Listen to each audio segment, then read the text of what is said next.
So the problem might not just be down only. It might be the sideways action that you might be experiencing over the next few months that could mean it killing your cryptocurrency hopium, thinking that crypto is actually dead when it's not. Not to worry though, we're going to go over some macro news, some cryptocurrency news, and most importantly, some technical analysis. We're going to look at the past to show you what happened in the previous cycle, so you are prepared. My name is Ash and welcome to the channel. If you're new around here, feel free to subscribe if you like my content, leave a like as well. I want to know from you though, are you accumulating? If so, what are you buying? So the weak people around, not you guys obviously, but the people that will do this will do it in the next coming months. They will quit, they will buy cryptocurrency at the highs, which they probably have done, and due to the boring price action, they may well slowly sell their positions at any given time because they've given up. However, strong people do the opposite. They invest, they buy, they accumulate, they hodl, they stake, they do all this kind of stuff to grow their units. They understand the purpose of what investing is and how to do it correctly. Most of you guys know that through my Patreon. You'll know that through learning crypto. I've got a good bunch of people that do watch my content and understand that narrative. But if you are interested in keeping up to date with what I do in the market or watch my extra videos and my live streams on a Monday, check out my Patreon link below. So let's jump into the macro. Let's jump into some crypto news and some technical analysis. I am, by the way, going to get some new lights for this side of the room. I have changed my lighting so it's a little bit different. I've also changed my positioning so I can get more on this side. So I hope you enjoy it. Anyways, let's jump into the screen. So let's talk about the macro. Keep it super simple. I don't want to bore you. However, start of the week could be ropey, end of the week could be violent, and it's not just this that I'm talking about for the end of the week. Let me explain in a second, so please make sure you listen. Non-farm payroll could be interesting, unemployment rate could be interesting, but before all that, in the morning, we will have and we will know the Bank of Japan's policy rate. Last month there were like a little bit of rumblings that we might be doing some big changes. It didn't happen. That could affect us massively, but there's a bigger thing that I do want to talk about which will affect the market more, which is important. However, I do want to stress that Mr. Powell talking the start of the week, Tuesday and Wednesday, is important, right? So make sure you understand that. Anyways, news. The SEC are beginning to get on my tits. Now, this is relatively older news, but it's also going along the tracks that I was talking about last week in terms of the SEC is sticking their nose in where they shouldn't be. They believe that Binance.US is a unregistered securities exchange in the US, and they believe that it's all due to the fact of all this sort of stuff with Voyager. Voyager are in the news anyways today because they've sold a lot of Ethereum tokens, so that could have a negative effect too. I want to talk about token selling in a minute on a much bigger scale in a second. However, this is just annoying. I think the problem that we've got with the market and why it's probably going a little bit like this sideways is due to uncertainty, and I think that is vitally important we understand it. Anyways, let's talk about something more interesting. Liquidity concerns. Now, this was creating a little bit of a rumble in the market back in, the start of last week, and when I was doing like live streams and stuff like that for my Patreon. This was clear. Well, not so much this bit. This bit was the problem. So, oh my God, BUSD's been delisted on freaking Coinbase. Everyone went, oh no. It had $250,000 volume. It had zero diddly squat usage on that exchange. So I understand why they've done it with liquidity concerns, but I also understand they're probably covering their ass as well. These are a regulated, registered security kind of clean, essentially, platform in the US with a stock price to kind of maintain too. So they're going to be like, Binance are under the microscope. The SEC are on a bit of a warpath. Let's just delist it. And I fully understand why. But yeah, in all fairness, it's not going to affect the market. Anyways, what will affect the market is this. So the reason why I say this is because March the 10th, which is only a couple of days away, is going to start the early repayment elements, right? All the way to the deadline of the 30th of September. So creditors may well see their first Bitcoin payments this month. Yay! A lot of people who bought and lost money and fundage in 2014 are going to be very, very rich. They're also going to be somewhat looking at potentially selling.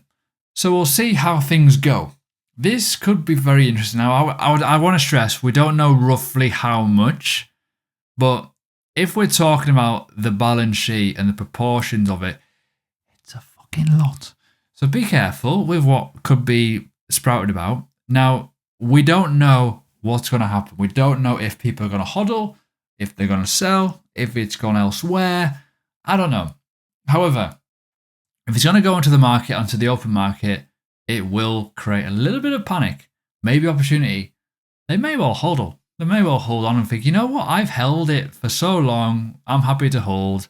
And they may well think, you know what, Bitcoin is X amount price, I may well do whatever. They may well sell a portion of it and then, go from there. But again, it's speculation. But this is a big thing we need to keep an eye on, right? There's huge things. There's one more thing I need to talk about in terms of potential selling. Sorry, guys. Is the Ethereum Shanghai update.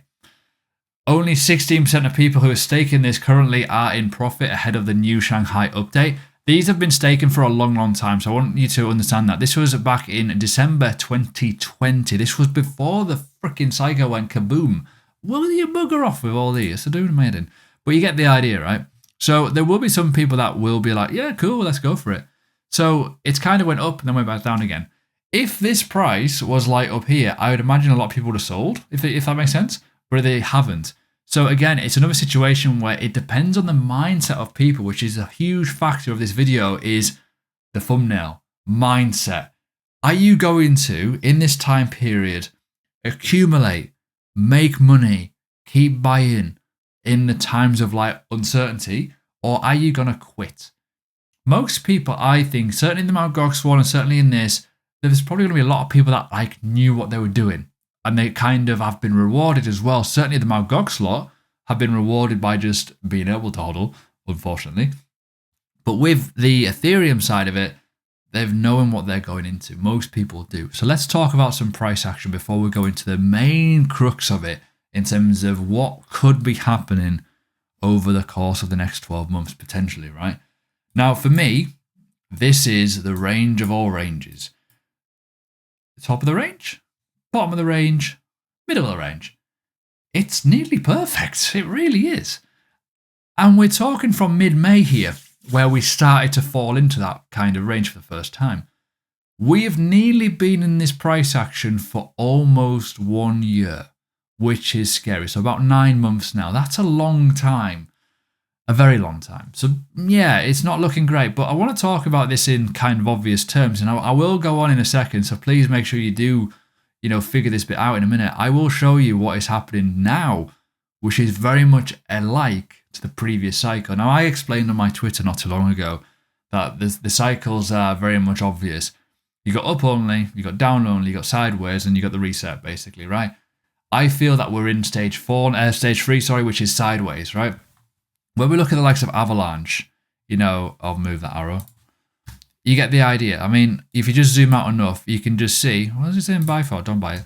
You know what I mean? We're like bobbling around here. And this is, again, since May, June times, it's just been like hardly any moves, as high as 30 to the lows of 10. It's quite volatile, really, if you're thinking about it with leverage. But when you zoom out and you look at it, it's like, well, nothing's really happening. It's like, okay. And it is somewhat in a range. Not great. BNB is another great example. It's kind of just been flip-flopping around here for a while. It drops out a little bit, then goes back into it. It's pretty horrible.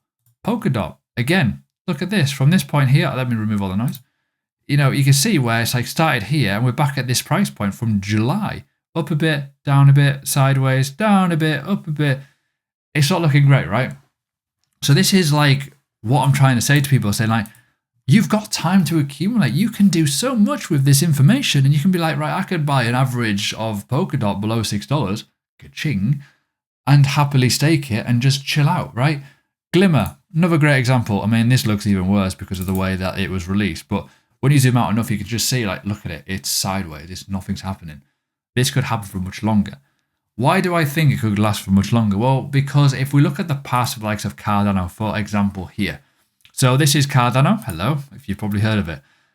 Again, look at this. This is a previous cycle. Hardly moved. It moved up a little bit. It was doing a similar sort of move from like 4 cents to 8 cents to 2 cents to 4 cents to 3 cents to 7 cents, whatever. just kept bumbling around and bibbling about. Not very good. And then all of a sudden, bull cycle. And it's the same for a lot of other coins, not just this. Let's look at Litecoin, for example. I'm just picking up the old coins here.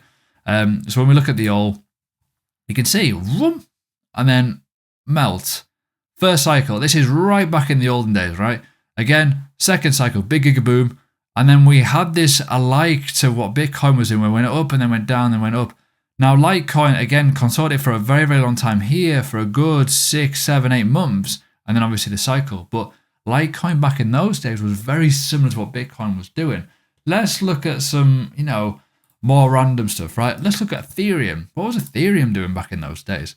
Again, gigaboom, first cycle, good times. Look at that, just nothing, then rum. This time period where it's doing absolutely diddly squat is the time where you need to buy, you need to accumulate, you need to keep building the position, keep building the position, right? Don't quit. Most people quit. A lot of people did quit with Ethereum, I know that, because they were buying at these really record highs, and obviously, it melted so much, it went from like $1,400 down to $80, and then it went sideways for so long. I'm like, oh, nothing's happening. It's over. It's gone. The ICOs, the regulations, it's all finished. Ethereum's dead. It's a scam. They were the calls. That's what's happening. And all of a sudden, boom. Look what happened.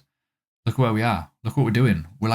Feels like we're neutralizing here and we're just going to go sideways. If that happens, I think people will be very, very excited. So we've got to make sure we understand that. And again, if we look at the total market cap here, go back to the weekly time frames back in the past, previous cycle, nothing for ages.